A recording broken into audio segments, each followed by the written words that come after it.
पवित्र शास्त्राचे वाचन करण्यापूर्वीची प्रार्थना. हे देवा, तुझा शब्द वाचत असताना मला तुझी ओळख होऊ दे.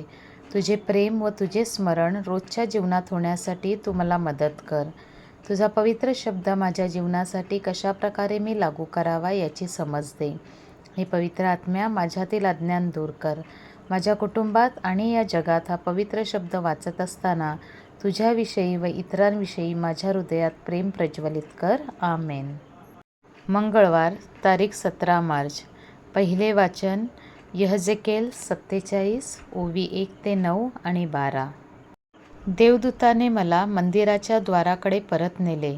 तो पहा, मंदिराच्या उंबरठ्याखालून पाण्याचा झरा निघून पूर्वेकडे वाहत होता. मंदिराची पुढली बाजू पूर्वेस होती. तो झरा मंदिराच्या उजव्या बाजूने वेदीच्या दक्षिणेस खालून वाहत होता. त्याने मला उत्तर द्वाराच्या वाटेने बाहेर नेले व बाहेरच्या रस्त्याने सभोवार फिरवून बाहेरल्या द्वाराकडे म्हणजे पूर्वाभिमुख असलेल्या द्वाराकडे नेले. तो पहा, द्वाराच्या उजव्या बाजूस पाणी वाहत होते. मग तो पुरुष पूर्व दिशेस चालला व त्याच्या हाती मापनसूत्र होते. त्याने 1000 हात अंतर मापून मला पाण्यातून चालावयास सांगितले. तो तेथे पाणी घोट्यापर्यंत होते. त्याने आणखी 1000 हात अंतर मापून मला पाण्यातून चालावयास सांगितले. तो तेथे पाणी गुडघ्यापर्यंत होते. त्याने आणखी 1000 हात अंतर मापून मला पाण्यातून चालावयास सांगितले.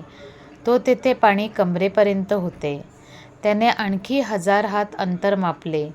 तो त्या नदीतून माझ्याने चालवेना, कारण पाणी फार झाले. मला त्यातून पोहून जाता आले असते, उतरून जाता आले नसते, एवढी ती नदी झाली. तो मला म्हणाला, मानवपुत्रा, तू हे पाहिले ना? मग त्याने मला नदी तीराने माघारी नेले. परत येत असता नदीच्या दोन्ही तीरांवर बहुत झाडे असलेली मी पाहिली.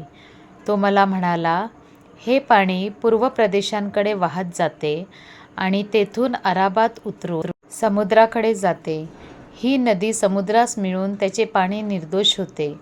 ही महानदी जाईल तेथे तिच्यामध्ये जे जीवजंतू भरलेले असतील ते जगतील व तिच्यामध्ये मासे विपुल होतील, कारण जेथे जेथे हे पाणी जाईल तेथे तेथे सर्व काही निरोगी होईल. जेथे जेथे ही नदी जाईल तेथे तेथे सर्व प्राणी जिवंत राहतील. नदीच्या उभय तीरांनी खाण्याजोगी फळे देणारी हर तऱ्हेची झाडे वाढतील. त्यांची पाने वाळणार नाहीत. त्यांच्या फळांचा बहर खुंटणार नाही. प्रतिमासी ती पक्व फळे देतील, कारण त्या नदीचे पाणी पवित्र स्थानातून निघाले आहे. त्या वृक्षांची फळे खाण्याजोगी व त्यांची पाने औषधी होतील. हा प्रभूचा शब्द. देवाला धन्यवाद. प्रतिसाद स्तोत्र. सेनाधीश प्रभू आमच्याबरोबर आहे. शुभवर्तमान योहान अध्याय 6 ओवी 1-3 आणि 5-16. त्यानंतर यहुद्यांचा सण होता. तेव्हा येशू वर येरुसलेमेस गेला. येरुसलेमेत मेंढरे दरवाजाजवळ एक तळे आहे. त्याला इब्री भाषेत बेथेसदा म्हणतात. त्याच्याजवळ 5 पडव्या आहेत. त्यामध्ये रोगी, आंधळे, लंगडे, लुळे यांचा मोठा समुदाय पडलेला असे. तेथे 38 वर्षे आजारी असलेला कोणी एक माणूस होता. येशूने त्याला पडलेले पाहिले आणि त्याला तसे पडून आता बराच काळ लोटला आहे हे ओळखून त्याला म्हटले, तुला बरे होण्याची इच्छा आहे काय? त्या दुखणेकराने त्याला उत्तर दिले, महाराज, पाणी उसळते तेव्हा मला तळ्यात सोडावयास माझा कोणी माणूस नाही. मी जातो न जातो तोच दुसरा कोणीतरी माझ्या आधी उतरतो. येशू त्याला म्हणाला, उठ, आपली बाज उचलून घेऊन चालू लाग. लागलीच तो माणूस बरा झाला व आपली बाज उचलून चालू लागला. त्या दिवशी शब्बात होता. यावरून यहुदी त्या बऱ्या झालेल्या माणसाला म्हणाले, आज शब्बात आहे, बाज उचलणे तुला योग्य नाही. त्याने त्यांस उत्तर दिले, ज्याने मला बरे केले त्यानेच मला सांगितले की आपली बाज उचलून घेऊन चालू लाग. त्यांनी त्याला विचारले, आपली बाज उचलून चाल असे ज्याने तुला सांगितले तो कोण माणूस आहे? तो कोण आहे हे त्या बऱ्या झालेल्या माणसाला ठाऊक नव्हते, कारण त्या ठिकाणी लोकसमुदाय असल्यामुळे येशू निसटून गेला होता. त्यानंतर तो मंदिरात येशूला भेटला. तेव्हा तो त्याला म्हणाला, पहा, तू बरा झाला आहेस. आतापासून पाप करू नको. करशील तर तुझे पूर्वीपेक्षा अधिक वाईट होईल. त्या माणसाने जाऊन यहुद्यांस सांगितले, ज्याने मला बरे केले तो येशू आहे. ह्यामुळे यहुदी येशूच्या पाठीस लागले, कारण तो शब्बात दिवशी अशी कामे करीत असे. प्रभूचे शुभवर्तमान. हे ख्रिस्ता तुझी स्तुती असो. चिंतन.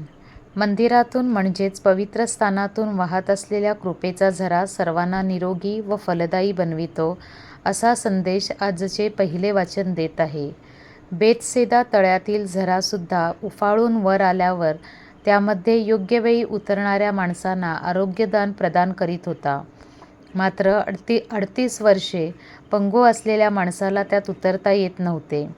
प्रभू येशूने त्याची गरज ओळखली आणि त्याला म्हटले, उठ, आपली बाज उचलून घेऊन चालू लाग. केवळ प्रभू येशूच्या शब्दाच्या सामर्थ्याने तो पंगू माणूस निरोगी व सशक्त झाला. आपले सर्व शारीरिक व्याधी, मानसिक वेदना, कौटुंबिक अडचणी व वैयक्तिक समस्या घेऊन आपण आज अखंडपणे वाहणाऱ्या कृपेच्या झऱ्याजवळ जाऊन प्रभू येशूला शरण जाऊया.